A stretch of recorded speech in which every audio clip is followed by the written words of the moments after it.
Jangan bejat mulu. Oh iya, maaf. Aku aja yang ngomong ya. Assalamualaikum warahmatullahi wabarakatuh. Assalamualaikum warahmatullahi wabarakatuh. Hello everyone. We from Group 2. Today we going to tell you about our presentation.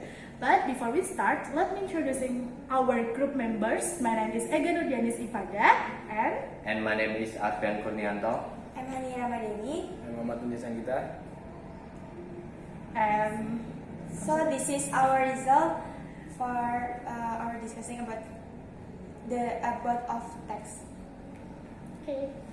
In the text 1, The argument of the minister Retno L. Marsudi. argument number 1, I just want to remind the council that you have big responsibility to maintain peace and security, not to prolong war, not to back up any side or to continue war.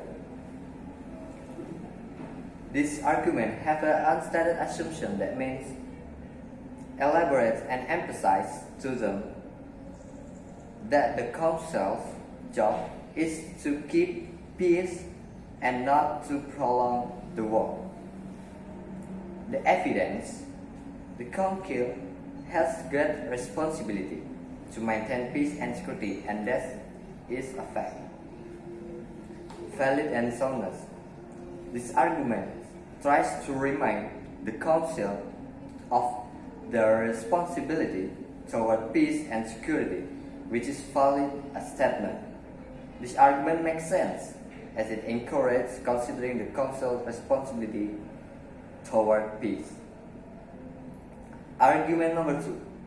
Indonesia contends to continuing unprecedented aggression against civilians by Israel in Gaza. The unstated assumption that conclude in this argument is that the speakers or the minister condemns the aggressions committed by Israel against Palestine. This argument tries to convince listeners or other parties listening to this speech that action taken by Israel against Gaza are wrong and unacceptable. The evidence of this argument is the aggression is unprecedented. This refers to a certain level of violence or action that is considered to be exceptional aggression. Valid and soundness. This argument includes the statement that there was an attack on civilians by Israel in Gaza, which is valid. This argument lacks strength of tendencies because there is a subjective feeling that only look from one point of view. Okay, the third argument of this text is we are seeing a humanitarian catastrophe, and the unstated assumption of the arguments is this statement is used to describe the current situation in Gaza, which is very bad and requires the international action and attention.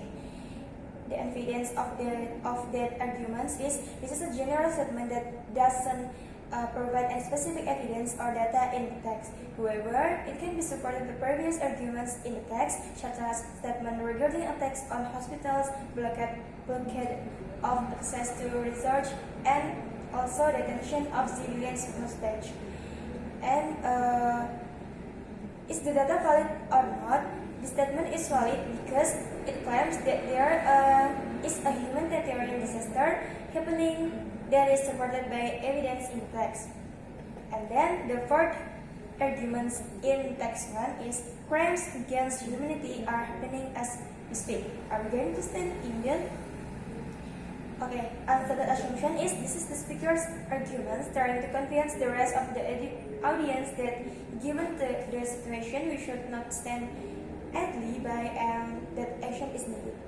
And the evidence of that argument is this is indicate by a statement that calls attack on hospital, religious place, blocking access to basic services such as electricity, water, and also schools, as well as evictions of residents in the Gaza Strip as collective punishment. In addition, it states that civilians are being held hostage and their lives are in critical danger. Is the argument valid or not? This argument is valid because crimes against humanity happens all the time, but the words "as we speak" can be interpreted as a metaphor. This argument is sound because it underscores the importance of action in such a serious situation. The next argument is attacking hospital, religious place, blocking access to power, water, fuel, and displacing the population of Gaza Strip are being conducted as a collective punishment. This assumes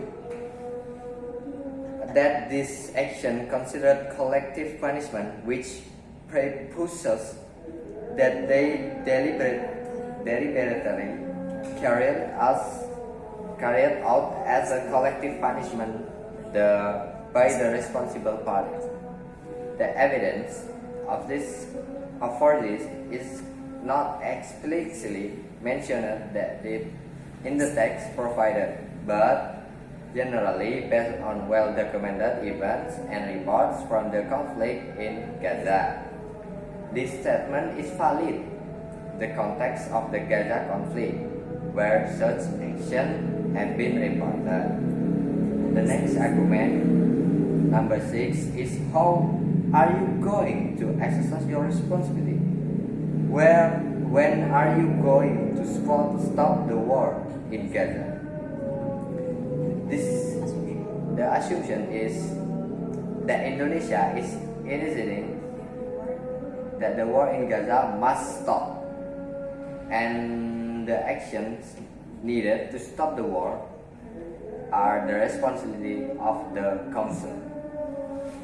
The evidence of these arguments conflict the situation, such as attacks on health facilities and civilian population, as well as the flight of civilians hostage whose lives are in critical danger. This question has validity in the context that the United Nations Security Council does have a responsibility to maintain peace and security in the world, and conflict situations such as in Gaza are part of their duties. Although this argument is not concrete solution, but rather are exposed of the situation, it's healthy because it voices fundamental concern about the adverse conflict situation in Gaza and urges accountability from United Nations Security Council.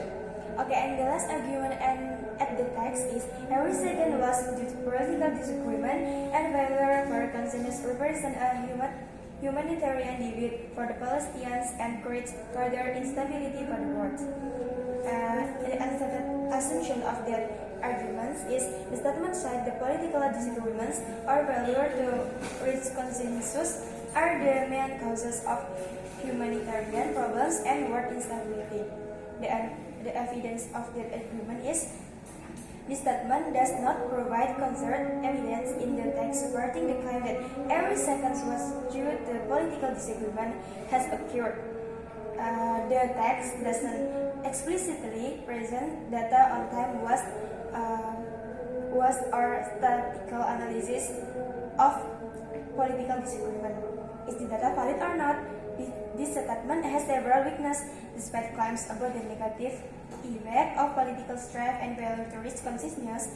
The text doesn't provide concrete evidence or data supporting a direct link between political strife and failure of consensus with the debate of humanity or world instability. Therefore, the validity of this argument is invalid. Since this statement relies on assumptions that are not supported by concrete evidence in the text, it may lack soundness. Although these arguments depict strong support for Palestine and criticism of Israel actions, such as condemning and the illegal occupation. This could be seen as a tendency to side with one side of the conflict. There's an element of subjectivity in some assessments, especially those relating to the assessment of Israel actions.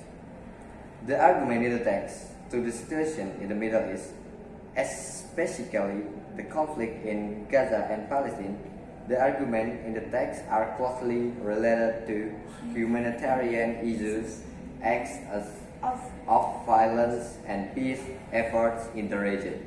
Therefore, in terms of relevance, the argument is appropriate to the topic being discussed. As long as logical fallacies, the text doesn't have contain any apparent logical fallacies, but it's important to note that the argument presented may be subject to debate and differing opinions, as is often in the case in complex geopolitical conflict. Okay, then the analysis about argument. That is, argument is inductively or deductively. That is, inductively constructed arguments. The above arguments 1, 3, 4, 6, and 7 are inductively constructed arguments. This is because these arguments focus more on giving a general view, describing the situation, and expressing concern without following a direct pattern from premise to conclusion. Then, deductively constructed arguments. Meanwhile, arguments 2 and 5 are deductively constructed arguments. Arguments 2 explicitly states that Indonesia condemns the continuing unprecedented aggression against civilians by Israel in Gaza, which is assertive and deductive statements. Meanwhile, argument 5 also describes the specific action taking the place in Gaza as collective punishment, which is also a deductive statement. Okay, that's all about the text 1. Now we are going to discuss about text 2.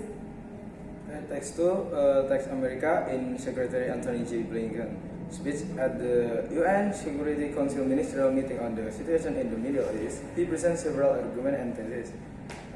Argument 1, the right and imperative of states to defend themselves against terrorism. This argument is valid and sound because it recognizes principle of self-defense in international law. The evidence of the brutal attack supports the argument. There is no evidence that provides to support the argument. Argument 2, the need to unequivocally condemn Hamas terrorist attack against Israel. This argument asserts that condemnation of act of terrorism is necessary, and the evidence cited is the brutality of the attack on Israel. Valid and sound. Argument 2 is valid but subject to interpretation. The evidence cited Hamas attack on Israel is provided to justify the condemnation, but whether it is alone justify the argument may vary depending on one perspective. The evidence for this argument is the description of the attack itself. Highlight its brutality. The evidence include phrases like babies riddled with bullets, young people hunted down and gunned down with glee, and other vivid description of the attack. The author's intention here is to emphasize the horrific nature of the attack as a basis for condemnation. Evaluating evidence. The evidence provided to support argument 2 is emotional and strongly worded, but it may be perceived as one side. Will it effectively convey the brutality of the attack? Some may argue that it does not provide a balanced view of the situation as it focuses solely on the action of one party, Hamas. Argument 3, the importance of protecting civilians. This argument is that while Israel has the right to self-defense, it is crucial to protect Palestinian civilians and ensure that they are not harmed in the process. Evidence for this include the reference to avoiding harm and civilians and providing humanitarian assistance. And some argument 3 is valid, emphasizing the importance of protecting civilians with evidence supporting the need for humanitarian assistance and the avoidance of harm to civilians. The evidence supporting this argument include references to the need for Israel to take precaution to avoiding harming civilians, provide humanitarian assistance, and allow civilians to escape harm's way. The other intention is to emphasize the responsibility to protect Palestinian civilians and promote humanitarian efforts. Evaluating evidence, the evidence supporting argument 3 emphasizes the importance of protecting civilians and providing humanitarian assistance which align with international norms. However, it does not address potential complexities or challenges involved in doing so and may not fully acknowledge the broader context of the conflict. Okay, next, argument 4. The need to prevent the conflict from spreading. This argument emphasizes the responsibility of the Security Council to maintain international peace and security and prevent the conflict from escalating. The threat posed by Iran and its proxies is used as evidence to support this argument. Valid and sound. Argument 4 is valid as it appeals to the responsibility of the Security Council and the need to prevent further escalation of conflict. The threat posed by Iran is used evidence, but its extent might be subject to debate. Evidence. The evidence for this argument is centered on the perceived threat from Iran and its proxies, as well as their attacks on U.S. personnel in Iraq and Syria. The author's intention is to underline the importance of preventing a border conflict and emphasize the consequence of not doing so. Evaluating evidence. The evidence for argument 4 is based on the action of Iran and its proxies, which is a source of concern from some countries. The other highlights are the potential dangers and consequences of these actions. However, this evidence does not address other regional factors and conflict that might contribute to the broader situation. Argument 5. The imperative of working towards a two-state solution for lasting peace. This argument highlights the importance of finding a political solution for the Israeli and Palestinian conflict and the need for the two states. This also calls for international support for this effort. Valid and sound.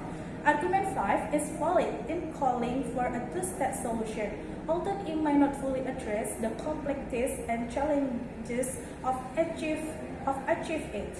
The argument is supported by the goal of lasting peace. Evidence. There is no evidence that provides to support the argument. These arguments are construed both inductively and deductively. They rely on both deductive reasoning, such as the right to self-defense, and inductive reasoning, using evidence to draw conclusion. Unstated assumption. The assumption that Hamas is solely responsible for the attack and that this justifies the condemnation. Number 2, the assumption that preventing the conflict from spreading involves countering Iran and its proxies. Number 3, the assumption that a two-state solution is the only viable path to peace. Number 4, Hamas is responsible for the attack mentioned. Number 5, the speaker believes that Hamas is a terrorist organization. Next, protection of civilians is a paramount concern. And the last of unstated assumption is Israel is in a situation where they feel the need to defend themselves. Okay, now other leniency. According to U.S. Secretary Blinken's statements, we think that a lot of the statements are more one side toward the Israel side. As for logical fallacies, the text does not contain any apparent logical fallacies. And the last is opinion. In the second text, based on the argument present that U.S. seems to have a neutral and objective attitude. Although, in fact, if understood implicitly, the U.S. defends Israel by emphasizing Hamas attacks on Israel without mentioning the conflict in Gaza caused by Israel. Okay, everyone, this is enough for our group. Thank you for your attention and Assalamualaikum warahmatullahi wabarakatuh. Dah. Yeay. Transisi.